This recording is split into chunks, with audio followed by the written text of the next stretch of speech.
100% susuporta sa'yo hanggang makabalik ang Duterte sa Malacanang. Maraming salamat, VP Sara. Brian Calagi, taga Norte, pero solid Duterte. OMG mga kababayan, ito na ang mga taga Norte, nagsalita na. VP Sara Duterte, solid po sila sa Duterte hanggang makabalik sa posisyon at sa Malacanang. Ano ang masasabi dito ni Ngagba, mga kababayan? Tingnan nyo po ito. Sino po ang excited dito sa 2028 na makita yung ganitong larawan, mga kababayan? Taas nyo po ang inyong mga paa at mga kamay dahil ang mga taga-Norte itatakwil na po si Marcos Jr. At ngayon mga kababayan, mukhang may namumuong revolusyon. Sa People Power Revolution mga kababayan ay mukhang mayroon paparating. Panoorin po natin ano ba ito. Magandang hapon mga kapatid, ako po si Mayan Los Baños, ang Senate Correspondent po ng News 5. Pag-usapan natin itong sinasabi ni Senate President Pro Tempore Ping Lacson na meron siyang impormasyon na di umano may nagbabalak na naman na magsagawa ng isang People Power Revolution.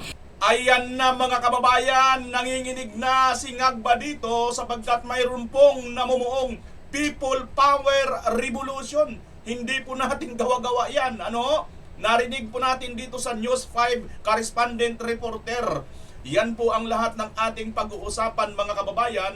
Ngunit bago natin tunghayan ang lahat ng ito, ay makikisuyo po muna ako sa lahat ng mga bago pa lang bumisita sa aking channel. Napaka-effective po, pataas ng pataas. Parami ng parami ang nakikita ko po na mga bagong viewers natin dito. Good job po sa atin lahat mga kababayan dahil naghahanap po kayo ng katotohanan. Sapagkat doon po sa ibang mga vlogger, lalo na kay Bangag, naku po, nagbabaliktaran, naglalaglagan na po sila roon. At nakita po, mismo doon kay Mike Cervera, sinasabi niyang ang mga bayaran daw po doon ay almost kalahating milyon mga kababayan. Malapit-lapit daw po sa gitna. Gitna ng 6 digits. So ibig sabihin mga kababayan, mga 300 to 400,000. Grabe, So kayo siguro yung mga nandito ngayon ay naghahanap po ng katulad ditong video. Kaya good job sa inyo, nahanap nyo po ang totoong vlogger na hindi po bayaran at ito po ay organic supporter na mga Duterte. Pagpatuloy nyo lamang po yan kabayan at paki-like at paki-share na rin ang video ito, paki-subscribe na rin at pakipindot ang notification bell all nang sa ganon ay lagi kang updated sa lahat ng aking mga upload. Maraming salamat. Tatanawin kong utang na loob sa inyo yan. Libre po yan wala pong bayad yang gagawin ninyo. Tuloy na po tayo sa ating pag-uusapan. May namumuo daw pong revolution ngayon mga kababayan sa Senado, sa Senado hindi po. Dito po, people power na po ito mga kababayan. Ano po ba ito? Tunghayan po muna natin kung ano po ba talaga ang detalye patungkol po dito. Hindi na pinangalanan ni Senator Lacson yung kanyang source pero sang-ayon doon sa kanyang nakuhang impormasyon, ilang retiradong opisyal daw ng militar ang nangre-recruit mula sa mga aktibong miyembro ng Armed Forces of the Philippines para nga magsagawa ng pag-aaklas laban sa Administrasyong Marcos Jr. Ayan mga kababayan, tandaan po natin. Si Lacson na naman po ang may sabi nito na patungkol na papalipad hangin na naman po siya na di umano mayroon daw revolution. Ang tanong kabayan, ikaw ba na makapanood nito, naniniwala ka pa ba kay Lacson? Sapagkat kung atin matatandaan noon, si Lacson din ang may pasabog na mayroon daw mga 76 or 60 plus na mga contractors, mga congressman na mga kontraktor, Pero ni isa doon, wala po siyang pinatawag. Sangkot daw po yun, di umano, sa mga flood corruption. Pero asaan?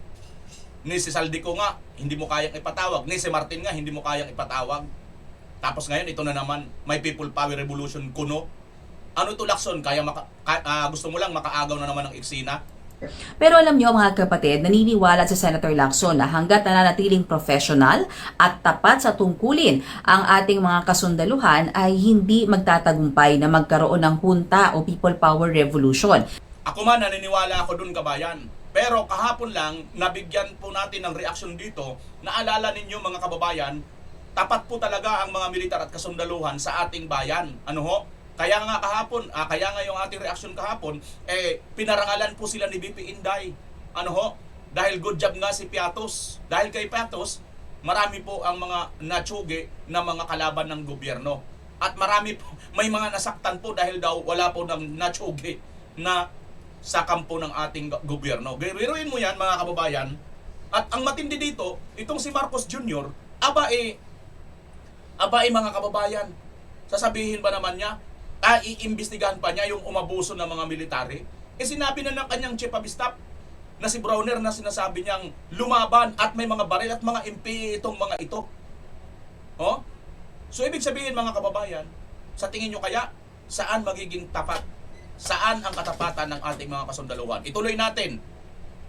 Pero ang tanong dyan, paano naman sa hanay ng PNP, ng ating mga kapulisan? Ang sabi ni Senator Lacson, wala naman siyang naririnig na nagkakaroon ng recruitment sa loob ng PNP. Alam natin na talagang malakas pa yung contact ni Senator Lacson sa loob ng PNP, lalo't nagsilbi siya dating PNP chief bago pa siya naging senador. Samantala mga kapatid, kabilang din sa mga sinabi ni Senator, kung naaalala ninyo mga kapatid, nitong nakaraang November 2025, may sinabi rin si Senator Lacson na nakakuha rin siya ng impormasyon kasagsagan ito ng flood control scandal. Di umano, may ilang mga grupo na gustong magkaroon ng military-backed reset. Yon ang ayaw ko dito kay Lacson kasi nga marami siyang mga ganyang impormasyon pero hanggang ganyan lang naman. Palipad hangin lang ika nga. Paano lang ba? Para lang ba masabing mayroon siyang ginagawa? Kung si Marcos Jr. tagapagbalita ng fake news, ito naman si Lacson. Anong tawag? Kayo na nga mga kababayan kung anong tawag din nyo kay Lacson. Kasi 'di ba? Hindi ko makakalimutan 'yun eh. Habang nagsasagawa si Senator Marcolita ng Blue Ribbon Hearing Committee, abay si Lacson expose ng expose. Pero yung mga expose niya nang siya na ang nauluklok bilang chairman ng Blue Ribbon, ang nyari Lacson O hunta. Pero alam nyo mga kapatid, hindi rin yan sinang-ayunan ni Senator Lacson dahil naniniwala siya na pwede namang panagutin yung mga nasa likod ng korupsyon nang hindi kinakailangan nag-aaklas laban sa gobyerno kundi nang naaayon sa ating konstitusyon. Sa ngayon mga kapatid ay Ang problema sa Lacson, ayaw mo ipatawag itong mga ito. Bakit? ihingi pa natin yung reaksyon o komento ng AFP kaugnay nga dyan sa impormasyong sinasabi ni Senator Lacson na nakaabot sa kanya.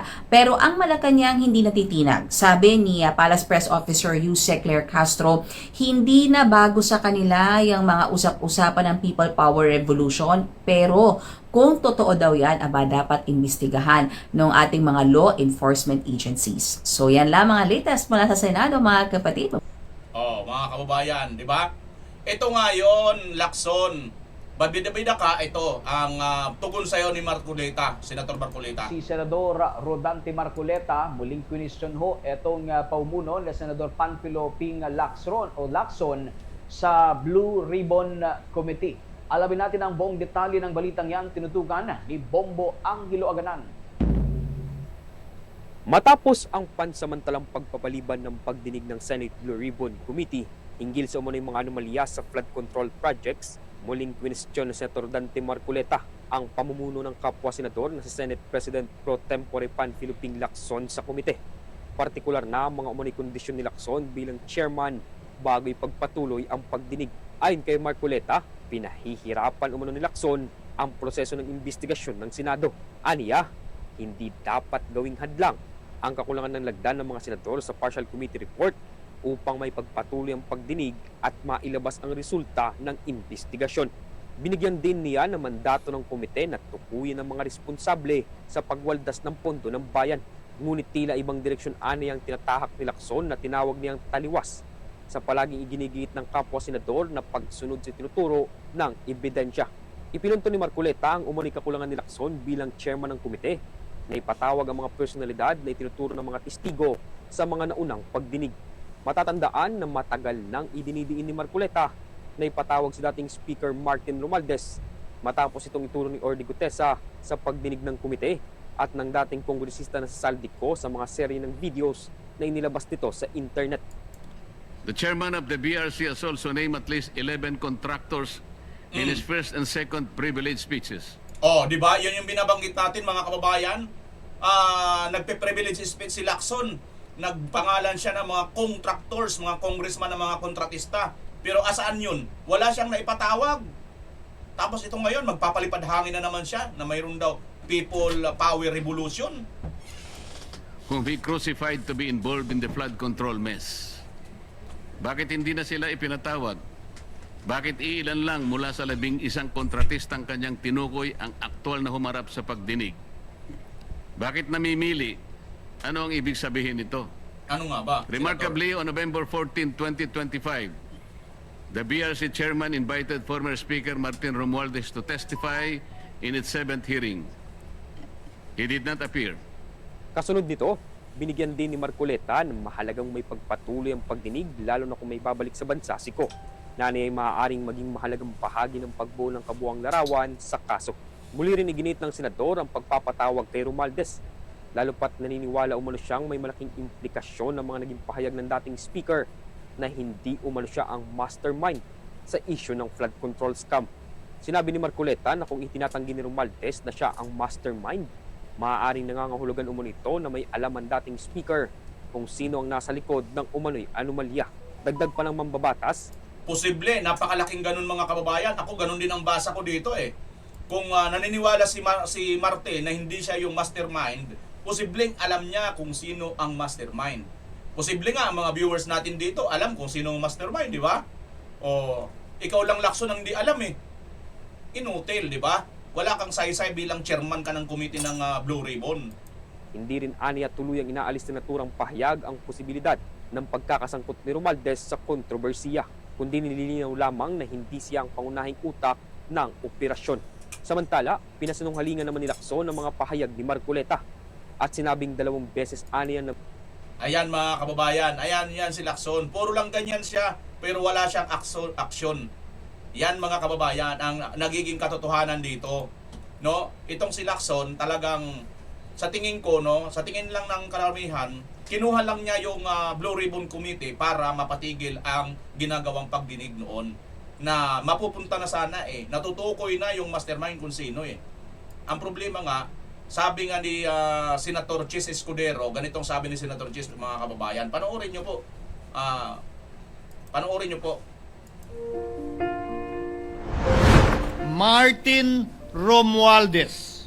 Siya ang dahilan ng kaguluhan, pagkakaaway-away, pagkakawatak-watak na ngayon yumayanig sa ating bayan. Sana no walang copyright ito dito sa Peanut Gallery. Sana lang walang copyright mga kababayan ha. Anyway, pag may copyright ay puputulin natin. Pero alam nyo naman kung ano ang sinasabi dito ni Senator Chis. May subtitle din naman, no? Maprotektahan lamang ang sarili niya. Kung kayo ay kakampi ni Martin Romualdez, pues sumunod kayo sa gusto nila. Una, maniwala kayo sa mga sinasabi ng testigo. Yan ang ginawa po dito ni Senator Chis Escudero. Right after nito, sibak po si Senator Chis Escudero. At pinalitan nga po ni School Bocol, mga kababayan. At dito na po nagkahitot-hitot ang atin pong Blue Ribbon Committee at ang Senado. Nawala na po ng direksyon mga kababayan. Dahil inumpisan po ito ni Senator Marcoleta ng anong tawag doon? Motu proprio in aid of legislation, no? Para nga po dito sa pagtukoy kung sino talaga ang mga mastermind at magnanakaw sa kaban ng bayan dito nga sa flood control corruption na nangyari sa ating bansa. Ngayon, nang inumpisan ito ni Marcoleta at tinapos ni Senator Escudero sa pagbanggit ng hindi mabanggit-banggit na pangalan na si Martin Romualdez, silang dalawa parehas pong nasibak. Yan po ang katotohanan dito mga kababayan. Ngayon, sa kabila ng napakaraming ipinagbibida ni Lacson at saka itong si pangalan ito, Lacson at saka si School Bocol, tutasin mga kababayan, wala pong napapala ngayon ang Senado. Stagnan po, wala pong naiimbestigahan. So now, kayo na mga kababayan ang humusga. Kung sino sa mga senador na ito ang tunay at nagtatrabahong totoo, mga kababayan. Okay? So ito, punta tayo dito sa larawang ito. Nakikita nyo ba ito? Sino dito sa inyo ang excited sa darating na 2028 na makita po silang nandyan po sa purmang iyan mga kababayan? Sa tingin ninyo, at sino pa ang dapat nandyan mga kababayan? Well, pagsalitain po muna natin ang mga taga-norte. dahil ang mga taga-norte mismo ay isinusuka na itong si Marcos Jr. or si BBM. Panoorin po natin kung ano po ang kanilang sinasabi. Bakit po sila gustong sumuporta at bakit sila naging solid Duterte despite na sila po ay solid North, mga kababayan. Panoorin niyo po ito. Dear VP Sara, Mga kababayan, isa po itong sikat na vlogger. Ano ho? Take note ha, sikat na vlogger ito, mga kababayan. Speaking ng mga vlogger, ang kanila pong mga vlogger ngayon ay nagkakabaliktaran na po, mga kababayan. Tingnan natin, hasit lang ha. Spencer. Si Spencer Lacali kasi, mga kababayan, kaibigan po natin ito na vlogger, ay marami po siyang mga na-i-post, no? Na-i-share post na galing mismo sa mga ito mga vlogger na ito. Panoorin natin ha. Ito. Wait lang ha. Yung mga nagtatanggol kay Martin. Oo. Pero tandaan nyo, never yan titira kay Pangulo. Ayan, mga kababayan, ha? Ito na po sila. Ito na po sila ngayon. Nagkakalaglagan na po itong mga bayarang grupo ni Martin Romualdez. Around 300k, 250,000, 200,000 ang binabayad daw po di umano dito sa mga vlogger na ito. Ano ho? So, ito ngayon po, mga kababayan, vlogger din po ito. Sikat po ito na vlogger. Ang katunayan po, ang kanyang ang kanyang followers 767,000 followers. Mas malaki pa sa aking follower, no? sa YouTube, ilan lang tayo? 278,000 lang. Pero ako naman sa YouTube, siya sa Facebook. Hindi ko alam kung mayroon tong YouTube si Brian Calagi. Ano bang sinasabi ni Brian Calagi, mga kababayan? Bakit siya solid Duterte? Panoorin po ninyo ng mataman. alam namin na isa ka sa pinakamatatag, isa ka sa pinakamatapang na Vice President dito sa ating bansa. At isa ka rin sa sakit sa mata ng mga makakaliwa at ng administrasyon na ito. Kaya pilit kang hinihila pababa. Habang papalapit ang 2028 election, gumagawa sila ng paraan para lalo kang ibagsak at mawala sa posisyon. Hayaan mo, VP Sara, hanggat nandirito kami, milyong-milyong mga Pilipinong naniniwala sa iyo, hindi mo kailangang matakot dahil andito kaming susuporta sa iyo 100%. Kahit anuman ang paninira nila sa iyo, hindi kami matitinag at hindi kami basta-basta naniniwala sa mga gawa-gawang kwento. Dahil alam namin kung ano ang iyong kapasidad at kung ano ang iyong tunay na ipinaglalaban. Ito lang ang tangi mong tatandaan, VP Sara. Ako ay isang taga-norte, pero solid akong Duterte. Ipaglalaban ko ang Duterte dahil meron akong utang na loob sa mga Duterte. Ako'y dating OFW at kahit nasa ibang bansa ako, alam ko kung ano ang naitulong ng ama mo sa lugar namin. Kaya bilang pagtanaw ng utang na loob, nandito ako 100% susuporta sa iyo hanggang makabalik ang Duterte sa Malacanang. Maraming salamat, VP Sara. Brian Calagi, taga Norte, pero solid Duterte. Kaya sa mga boss ko, kung napanood nyo to, pakishare hanggang makaabot po ito kay VP Sara. Salamat. Ang galing, mga kababayan, 96.2 thousand ang likes nito. Dagdagan pa natin. I-heart na nga natin. Heart. Ang gusto ko, heart. At ang comment, 14,900. At ang share, 23,000. Brian Calagi ng Norte. Magbasa tayo ng konti dito, mga kababayan, sa kanilang comment section sa 14,900. Sabi dito, ni Virgie Lalin, tama ka sir, taga-Abra ako, Ilocano, pero ipinaglalaban ko mga Duterte.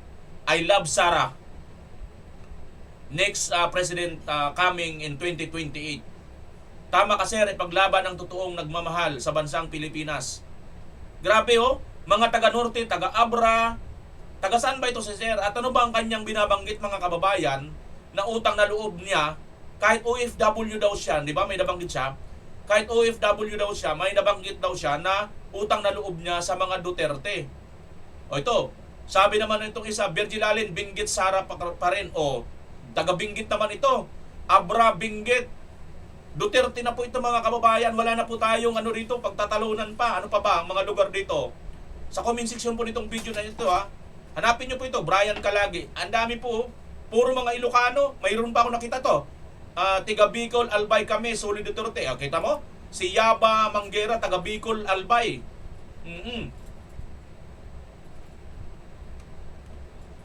Sabi naman nitong sumagot, hindi, sabi ng mga kakilala ko, lini daw sila dyan sa Bicol.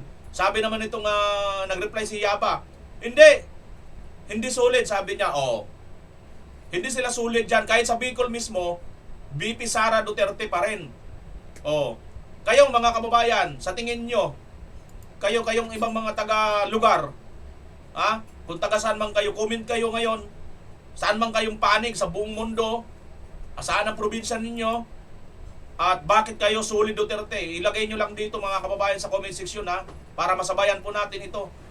Para makita po talaga ng buong Pilipinas at buong mundo kung gaano kalakas at kalaki ang suporta kay Tatay Digong at dito sa kay BP Sara sa mga Duterte na makabalik sila. Now mga kababayan, ano bang sinabi niya? Bakit may binanggit siya na utang na loob sa mga Duterte? Isa siyang OFW. Ano ba yon? Panoorin natin mga kababayan at magugulat kayo dito sa videong ito. Ito siya.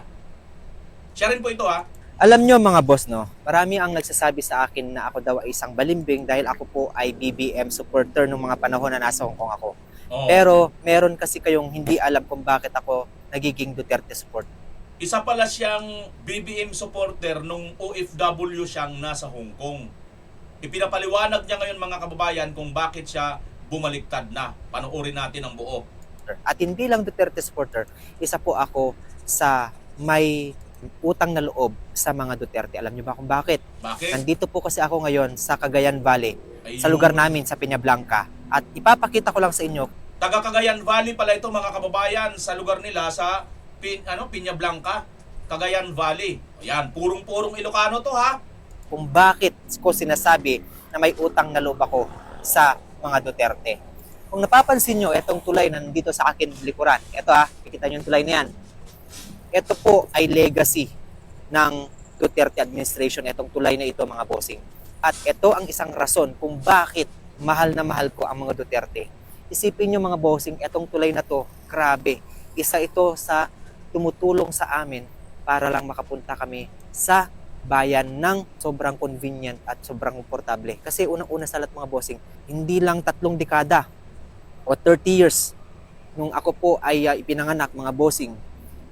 Alam nyo ba, ilang presidente na ang nagdaan pero wala ni isang nakagawa ng tulay dito sa aming lugar.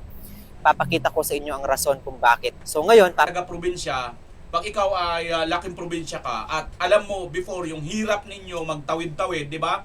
Mayroon pa nga dyan, mga bangka lang ang gamit. Ako, naranasan ko po yan. Ako po ay laki po ako ng Samar at talagang nandun po kami sa mga lugar kung saan may mga ilog, may inaabot po ng high tide yung bahay namin. Naalala ko pa noon, kailangan ko maghubad ng pang-ibabang damit at ang yung bag ko, ginaganon ko sa ulo. Wala na akong salwal, wala akong basta naghubad ako pang baba. Tinataas ko ang aking damit kasi nandito yung tubig sa kasi naabot kami ng high tide yung bahay namin So ngayon, maglalakad kami ngayon. Maghubad kami ng pang-ibaba. Babae, lalaki na mga estudyante, mga bata nung ganun ginagawa namin para ayaw namin mabasa. No, ayaw namin mabasa ng namin, ang pang-ibaba. Kasi siyempre nagtitipid kami noon mahal ang tubig noon, mahirap ang tubig, malayo. Walang mga tulay kasi. Tingnan nyo kung gaano kalaking importante para sa mga nakakaranas ng ganun yung mga nasa probinsya. Na ito po ay hindi nagawa ng sino-sino mga presidente. Nagdaan si Macoy, senior, yung tatay ni BBM, taga Norte. Nagdaan sino yan? Si Ramos, taga Norte, taga Pangasinan. Ginawa ba yan? Wala. Pero nang dumaan, ito ngayon, nagdaan dito si Marcos Jr., wala rin, hindi rin siya gumagawa. Pero nang dumaan, itong taga Mindanao na si Duterte, siya patuloy ang nakapagpagawa niyan. Kaya kung ikaw, pinanganak ka dyan at hirap na hirap ka, anong mararamdaman mo? Di ba magkakaroon ka ng utang na loob doon sa tao o sa presidente na yon? Kasi dahil sa kanya, sa dami-dami ba naman ng naging pangulo na taga dyan sa Norte, wala man lang nakaisip ng ganyan. Naturingan pa naman solid North. Pero sino ang gumawa? Solid South. Yan ang Duterte, mga kababayan. Grabe mga bossing, napakaganda talagang tignan itong tulay na ito. As in, sobrang ganda talaga. Nung bata ako mga bossing, no, naaalala ko, wala pa tong tulay na to. Kapag bumagyo dito sa lugar namin, totally, sobrang laki ng tubig dyan, yung ilog na to. At may tulay kami doon na napakaliit lang na tulay mga bossing. Yung tulay na yun, laging nawawash out at laging talagang natatabunan niya ng tubig. Ang malupit pa doon, kapag kami po ay pupunta ng bayan, sasakay pa kami ng bangka, yung pinagdugtong na bangka, isasakay yung sasakyan doon o mga tricycle. Sasakay doon para tatawid lang kami dito sa ilog na ito nung wala pa tong tulay na to. At mahigit ilang dekada rin naming pinagtiisan na ganun ang buhay dito sa probinsya. Kaya nga nagpapasalamat kami nung panahon ni FPRRD, mga bossing, dahil legacy niya ito. Ito ang isang rason kung bakit ako ay maka-Duterte sa kadahilanan na napakalaking tulong itong ginawa niyang ito. Itong tulay na ito ang magsisilbing, kumbaga, daanan namin pagpupunta kami ng bayan o may mga emergency. Hindi na ho kami namumroblema kahit lumakas ang bagyo, kahit na sobrang taas ang tubig, hindi ho kami namumroblema sapagkat kita niyo naman itong tulay na to. Legacy po ito ni FPRRD, mga bossing. Talagang napakaganda at napaka-solid. Grabe. So ito, tingnan nyo, ginagawa na rin nilang may mga nagtitinda-tinda na rin dito, di ba? So ganyan lang ang buhay dito sa probinsya, mga bossing. At malaki ang tulong din ng pagkakagawa nito kasi parang nagiging tourist spot na rin to. Kita nyo, may mga nagpipicture-picture na rin dyan, no? Di ba? So parang nagiging tourist spot na rin ho siya, mga bossing. Kaya grabe. So mga boss, no, maglalakad tayo papunta rito para ipapakita ko sa inyo yung sinasabi kong lumang-lumang bridge namin. Actually, mga bossing, sad to say, binakbak na po nila yung bridge namin. Pero ipapakita ko sa inyo kung saan po yung bridge namin dati. Ito po yun, mga boss. Hindi na natin makita pero dito po yun. Ito po yung kumbaga ito pa yung semento, dito pa yung semento. Ito po yung bridge namin dati na isang malit na bridge lang to na kapag ito po ay bumagyo, kapag bumagyo po rito at bumaha, wash out ho talaga yan, mga bossing, wash out. At kita nyo naman, ito yung dinadaanan ng mga sasakyan, mga bossing, paakyat papunta sa kalsada. Itong daanan na to. Pag ganyan yan, paakyat doon. Tapos dito, mga bossing, kapag nawawala na yung tubig, syempre, hindi na madaanan, nilalagyan lang ng graba para madaanan ulit ng mga sasakyan. So, ito na po yung legasiya ni FPRRD, yung tulay na yan. Kaya po, sinasabi ko sa inyo, mga bossing, kung bakit meron akong utang na loob kay FPRRD, sa kadahilanan na hindi ho kami magkakaroon ng ganito kagandang tulay na talagang pinapakinabangan ho ng mga taga Peñablanca dito, especially dito sa Canlao area. Etong tulay na ito ay pinapakinabangan ho namin at kahit anong bagyo po, kalalakas ang bagyo na dumating dito po sa amin, bagyo, baha, nagsisilbi po itong tulay namin na dinadaanan papunta sa syudad. At wala na hong nangyayaring wash out ng tulay sapagkat napakataas ho nito. At kita nyo naman, grabing ganda at napakatibay ho. Ito po yung tinatawag naming iconic na tulay dito po sa lugar namin sa kadahilanan na ito po talaga yung nakakatulong sa amin dito sa lugar namin. Kaya ito na lang, ang baba ng tulay na yan, ito ginagawa naming swimming pagka gusto po naming sobrang init, di ba? Dito kami nagsiswimming, mga bossing. Kita nyo naman. At napakadinaw po ng tubig dito sa amin, di ba? So, hindi nyo ho ako masisisi, mga bossing, kung bakit sinasabi ko na sinusuportahan ko si FPRRD at mga Duterte sa kadahilanan na sila lang ang bukod tangi. Ang administrasyon ng FPRRD ang bukod tanging nagpagawa nitong tulay na ito na kung saan sobrang laking tulong po sa amin itong tulay na to. At sa ilang dekada po na pinagdaanan ho namin, wala hong nakagawa nito kundi ang Duterte administration lamang. Kaya wag nyo ho akong sisihin kung bakit sinusuportahan ko ang mga Duterte kasi ang laki ho ng tulong ng mga Duterte ho dito po sa lugar namin. Kaya yung mga maka-BBM, walang problema ho, maka-BBM ho kayo, hindi ho namin yan wala ho kaming problema dyan. Okay, wala ho kaming problema. Sinasabi lang ho namin, sana kung ano man yung sinusuportahan ho namin, wag naman ho kayo magagalit. Kumbaga, kami po ay nagtatanggol lamang kung ano po yung aming nakikita at kung ano po yung naitutulong ng Duterte administration. Kaya yun lang. Alam nyo ba mga boss na itong kalsadang to, sobrang rough road to dati. Kapag dito ka dumaan, siguraduhin mo na yung sasakyan mo, motor mo masisira nang wala sa oras dahil sa sobrang rough road po nito hanggang doon po yan. Kaya ito po yung mga binago ko nila at dito po yung dumadaan yung mga sasakyan papunta doon.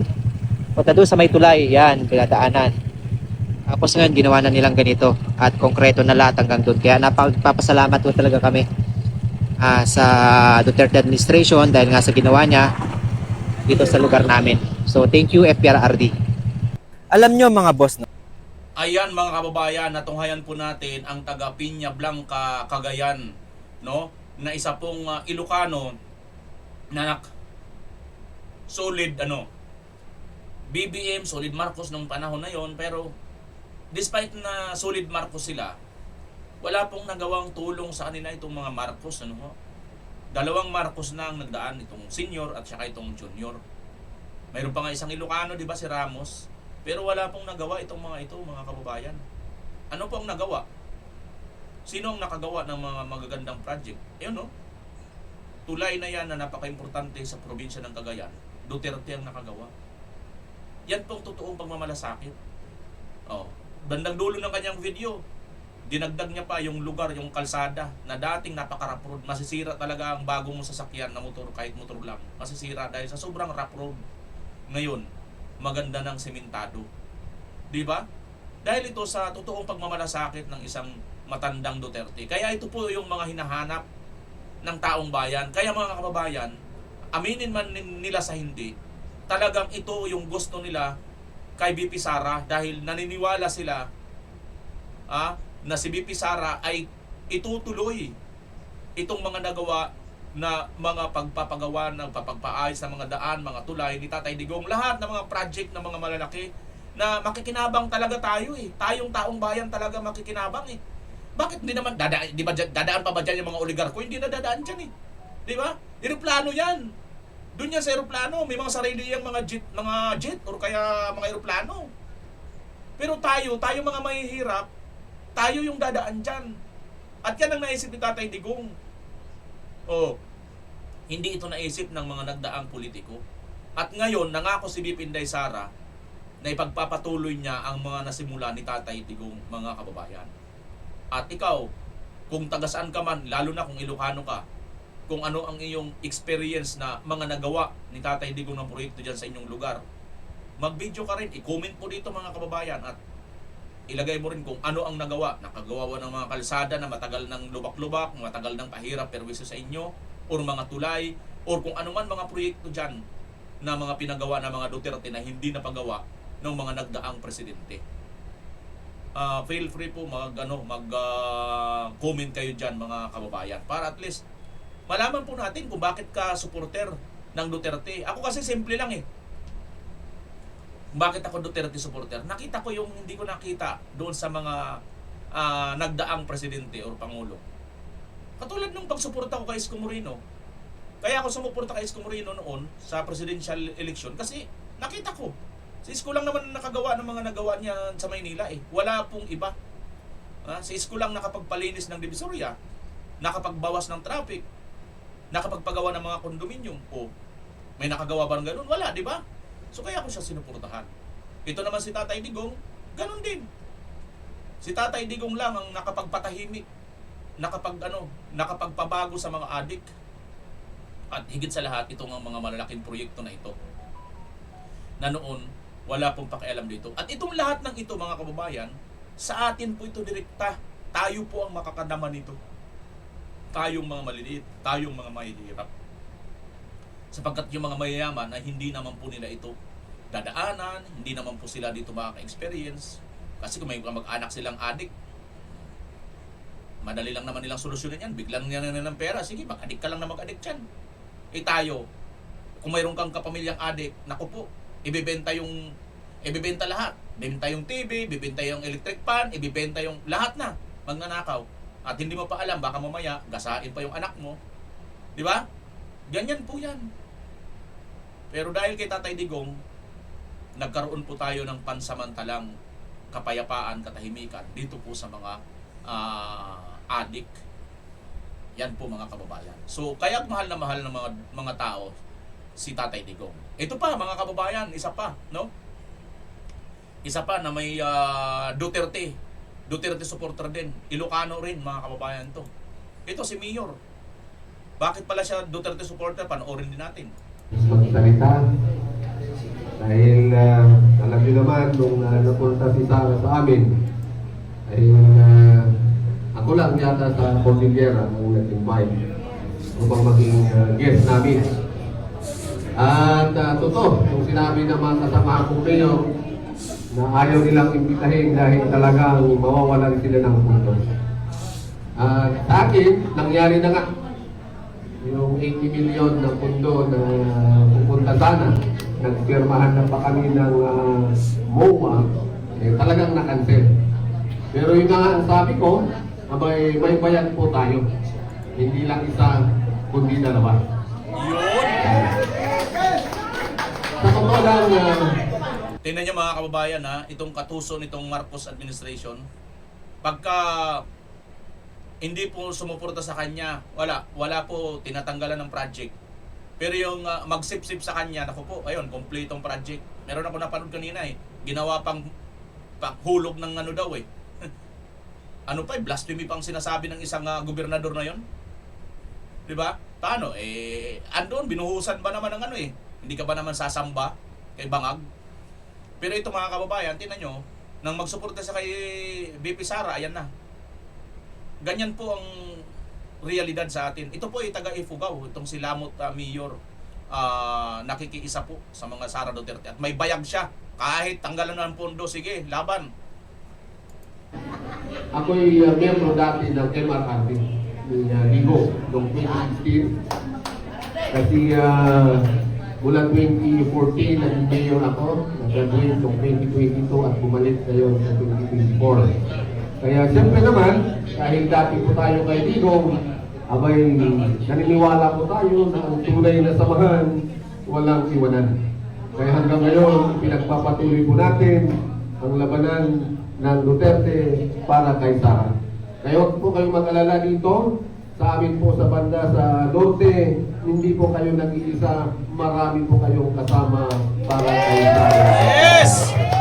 So, yun lamang po at maraming salamat sa pagpaunlak upang makadalo dito sa Masada Headquarter dito sa Manila. Salamat po. Magsalita. Yon mga kababayan, may bayag na mayor ng Lamot Ifugao ay kahit anong gawin pang gigipit, solid Duterte po. Dahil mga Duterte lamang ang nakikita nila, no? Nakikita nila na talagang tunay na maglilingkod at naglilingkod sa bayan. At take note mga kababayan, sinabi na ni BP Inday Sara na hindi pwedeng walang managot.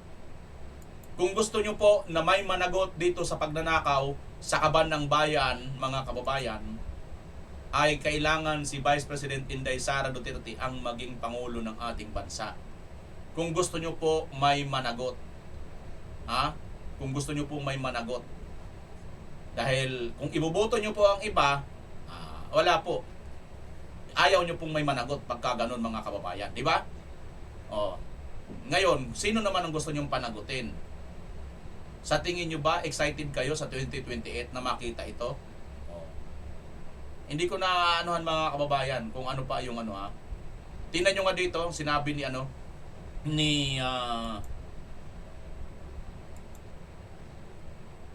ito si pangalan nito si Congressman Congressman Erice.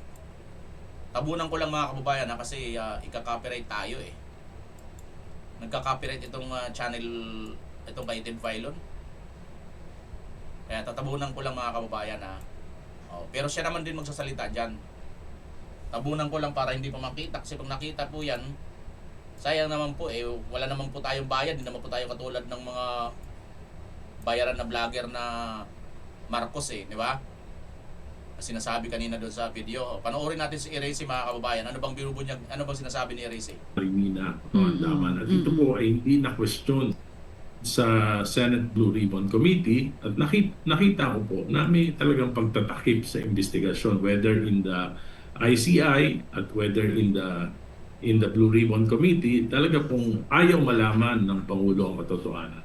Ano po ulit? Ayaw malaman Ng Pangulo ang katotohanan. Oo. Kumbaga, hindi na-inform ang Pangulo sa kung ano talaga yung nangyari. Yun po ba yung gusto niyo Kaya nga ipakahulugan doon? po, Oo. I doubt it that if they are really sincere in finding Saldico, Congressman Saldico. You're doubting if they are sincere in finding Zaldico. Sino po ang hindi Yes. sincero sa paghahanap kay Zaldico?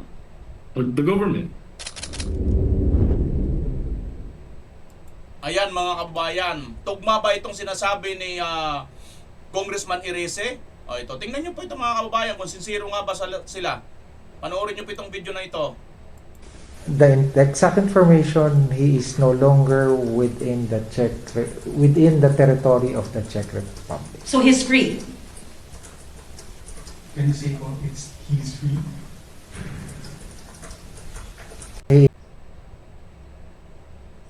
Free. So he's free. He is not detained. He is not detained, so he is free. Yes. Yes, he is free. The exact information, he is no longer within the Kamakailan lang ng nakarang araw, 'di ba sinasabi nito na sa Czech Republic si Saldico mga kababayan. At sinasabi din ni Marcos Jr. na nakadetain. Ngayon, sinasabi na nila hindi daw po nakadetain. So anong saysay ng pagpunta nila diyan mga kababayan? Ang saysay po niyan para magwaldas na naman po sila ng pera ng bayan. Milyones po ang gastos diyan. Ilan po silang delegado diyan? Ito tong mga Department of Justice na ito. Ilang delegado kayo nagpunta diyan mga sir? Magkano kaya? Ilang milyon ang inyong naubos na wala naman pong kwentang lakad ninyo? Dahil kung tutuusin, pwede naman yan dito. Itawag nyo na lang sa embassy yan. Diba? Wala bang embassy ang Czech Republic sa Pilipinas? Isa lang po ang nakikita dito mga kababayan. Isang maliwanag na sinasabi ni Congressman Irice, wala pong interest itong si BBM na makita or mahuli or mailabas ang katotohanan. At ayaw talaga nila makauwi dito si Saldico. Di ba? Nililinis lang nila ang taong bayan. At naglilinis na nga sila ng taong bayan, gumagastos pa sila, nagwawaldas pa sila ng pera ng bayan. Di ba napakasakit nito? Hindi na po matino ang ating namumuno. Hindi na po matino ang presidente ngayon mga kababayan. Kahapon nga lang, di ba? Pinarangalan ni BP Inday Sara, kinilala niya ang nagawa ng ating mga kasundaluhan na nakagorbor sila ng mga MP 19. Pero itong Marcos naman, iimbestigahan ngayon itong ating mga kasundaluhan. Tila baga kakampihan pa ang kalaban ng gobyerno. Matino pa ba yan? Mga kababayan. Sino ba ang susuportahan ni Marcos? Susuportahan nyo ba? So ibig sabihin, pag susuportahan ninyo ang susuportahan ni Marcos sa 2028, ayaw ninyong may mapanagot. Kaya kung gusto ninyong may mapanagot, mga kababayan, si BP Inday Sara ang ating iboto. Bakit? Kasi alam namin kung sino ang totoo at hindi. Ngayon, paano yung mga Martinico na biglang titirahin na si Pangulo para kay Martin? Ano tawag nyo? Sige nga ho. Paano? Yun ang DDS. Paano? Ito mga kabayan, makinig kayo. Tumira na si... Gago. Kailanman walang DDS na sinusuportan si Martin. Gago ka talaga. Lahat kami, naniniwala kami, Saldico, Martin Romualdez, Marcos Jr., yan talaga ang mga mastermind. Nauna nang sinabi ni BP Inday yan. Di ba? Sabi ni BP Inday, dalawa lang may hawak ng budget. Martin Romualdez at Saldico, bugok. Kita mo itong bugok na vlogger na ito mga kaubayan. Si Martin, halimbawa, di inilan na. dumiin na kay Pangulong Bongbong. Halimbawa, yung mga vlogger ng mga kaibigan natin dyan na nagtatanggol kay Pangulong Bongbong Marcos, hindi yan hindi yan na tatalikuran si Pangulo. Never. Oo. Ngayon, ang tanong ko sa inyo, sigurado rin ako na may maiiwan sa kanila. Bakit? Tanongin nyo, bakit? Kasi ang mga manananggol ni Martin Romualdez ay kung saan-saan kinuha.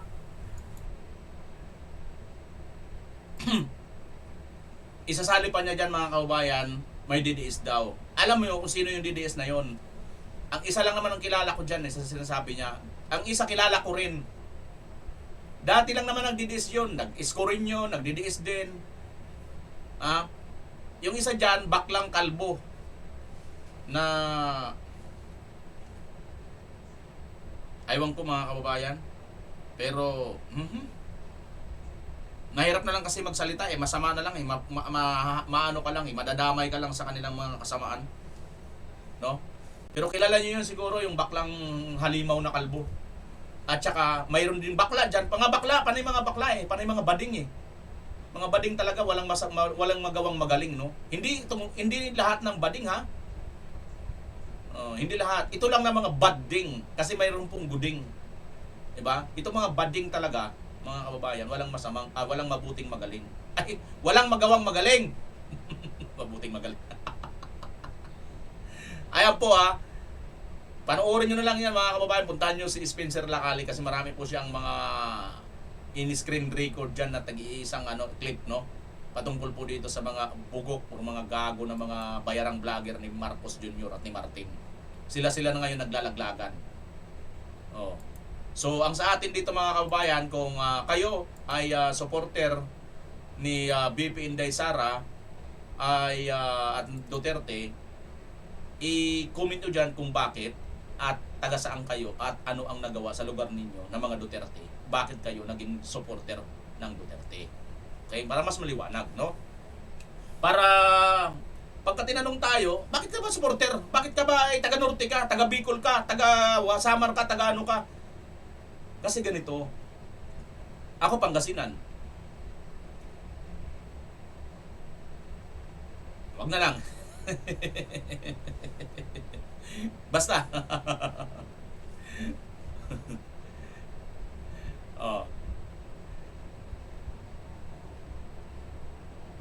Okay, comment nyo dyan At ito nga mga nag-comment, atin na pong bibigyan ng parangal. Parangal. Babasahin natin ang inyong mga comment mga kaubayan.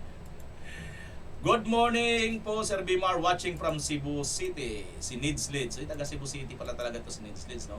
Hello Sir Bimar, good afternoon, sabi ni Maal Jose. Shoutout Sir Bimar, I'm watching from Ibisan province of Capiz. Iyon, Helen Buendia. Yung gobernador yata ninyo dyan sa Capiz. Sinasamba yata si BBM. Nakakahiya. Hospicia Tayuni. Pa-shoutout po. Shoutout sa iyo, Hospicia Tayuni. Taga saan po kayo, ma'am? Good job, sir, sabi ni Julieta Lubak. Salamat po, Julieta Lubak.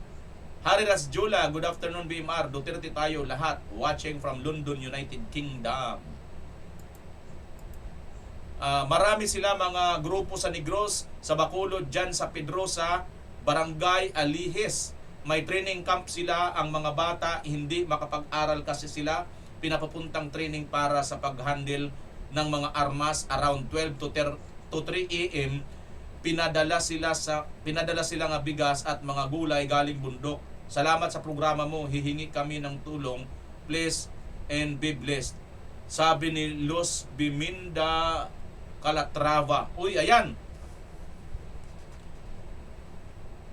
Mga sir, mga ma'am, sino ba yung nakakaalam dito sa PNP? I-validate nyo po itong sinasabi ni Ma'am Luz Biminda Calatrava dyan daw sa Bacolod, Pedrosa, Barangay Alihes.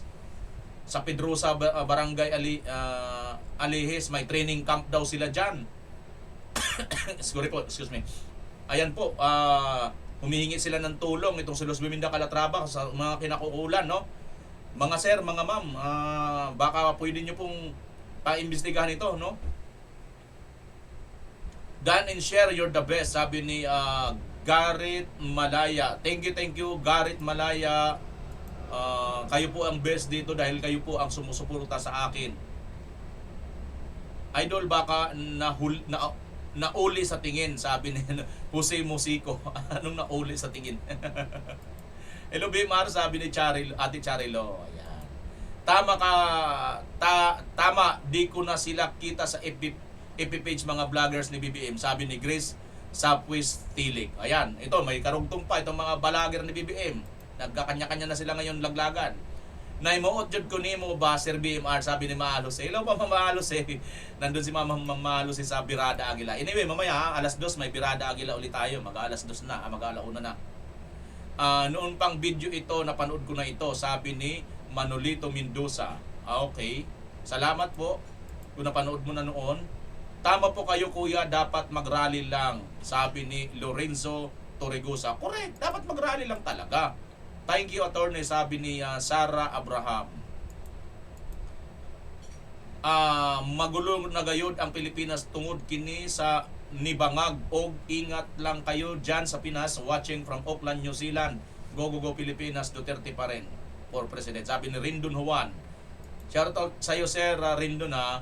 Nagtitipid na yan si BBM, Sir Bimar. Shout out, watching from Kapatagan, Mindanao. Ayan, si Bubas Binsulan. Shout out sa iyo sa Kapatagan, Mindanao. Thanks Tutoy, good job ka, sabi ni Maxima Jerusalem. Ayan, good job ka daw Tutoy. Sir Bimar, sana magising na ang mga chief ng PNP sa kalagayan natin ngayon na ang namamahala ng ating gobyerno ngayon ay bangag, pera at pulburon. Sana hindi sila nakasali sa paldo ng malitang pera, sabi ni Wilfredo Ricla. Kaya nga magising-gising na sana sila kasi biruin mo sila pa ngayon malalagay sa alanganin, imbestigahan pa sila ngayon kung tama ba ang ginawa nilang pakikipagbakbakan sa mga MPA. Ibang klase na talaga, nabangag na talaga. Jonathan John Tiramuna, bakit naman kasi sulit na ang desisyon ng ISE? Tama ka Sir Part, sabi ni Happy Time. Very big thank you Miss Mary Grace Piatos for the good job done well, sabi ni Romeo Bacaron. Kaya nga ganda ng nagawa ni ni Mary Grace Piatos. Congratulations 17 Infantry Battalion, si BBM ang leader niya, si Dilima at Castro, sabi ni Imelda Nuki. Bimar, daming tawa ko sa iyo sa comment mo kay Auntie Claire. Nina Floram Bulario, salamat po ma'am. Bawasan natin kasi wrinkles. Huwag tayo mag-ipon ng wrinkles ha. Ang gaba, dili kayo magsaba, sabi ni Branchi. Keep safe, sabi ni Nina Asuncion. Sir, sorry sir, mag-ingat lang naman tayo, parang lampas ka na sa limit sa kagustuhan ng ating mahal na makapangyarihan, sabi ni Sir Dan Silot. Yan. God save Philippines, sabi ni Virginia Valiente. Dapat ibalik sa kulungan si Dilima at Nanggulo. Bakit andyan sila at kung di naghahanap ng sakit ng katawan, sabi ni Imelda Nuke. Kaya nga, bakit sila nandyan yung mga MPE na yan? Bakit dyan sila nag-aaral-aral na yan? Diba? Alam mo idol, ako ang natatawa sa iyo sa mga sinasabi ka dyan kay Auntie Claire, sabi ni Flor de Luna. Visit kasi ito sa Auntie Claire na high blood tayo, napapatawa tayo. BMR, ito ang ikalalaglag na BBM, sabi ni Hydra. Oo, ito na po talaga malamang nahuli ay nasukol, Auntie Claire hindi nahinto. Sabi ni Norman de Rosario. Ipaglaban mo sir ang karapatan ng taong bayan, sabi ni Happy Time. Ayan, sige mga kababayan, yan po muna ang ating nagawang reaction video. Paki-comment nyo po kung anong masasabi ninyo ngayon sa revolution na namumuko daw po di umano ng people power. Ulit, this is Beamer Channel, pansamantalang magpapaalam, Pilipinas as always. Bye-bye!